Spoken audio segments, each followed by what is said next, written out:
eza problème te toloba na sasa bote na oloba na sasi ya lipete bakoto lipete na mosapi wana ma eza vie Vraiment. ok olata robe à voile epesaka biso mpasi vertige e na vi nyonso olata voile te mama openga la sensio na balaka tata un jour okobala na odivorce eza eloko mosusu obalaka oboma libala eyeloko mosusu obalaka te na yo moto obalaka oboma libala nanga moto nabala te toande moko te moto adivorce déjà meka robe wana robe andi makambo pete na mosapi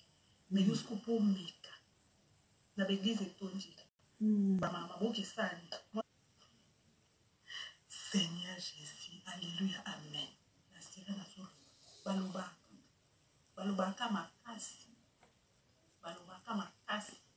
ba maman, obali eza pasi,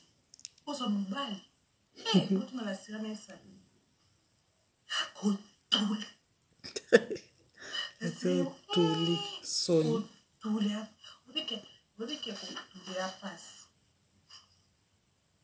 Tala koza mwasi kitoko za ani paka ndena ya bimibo esiko taka oza mobali siko okende kozwa mobali wana makasi balanga otsanga ya libala ko eza décision makamu problème na lobela lelo foyer mama na tono question est-ce que ozala na habitude wana avobala ozalaka gentil ozalaka docilité no ekenda wapi na kamwe docilité no esila obi docile eza motosi maman, femme soit soumise, soit vraiment dans la scène côté à témoin ça soumise tout qui est bien on a la limite qu'on a bête moi ça a bête té na zolo bandé o isengi ko maman femme soit soumise au bible loba moi wapi ya yozawa na kamwe on a bible na pe bible na okena onde ezate pour makamto na bible pe eza livre mo eza philosophique donc il faut qu'on étudier par la Bible. Bible veut la femme soit soumise. Pour nous interpréter la Bible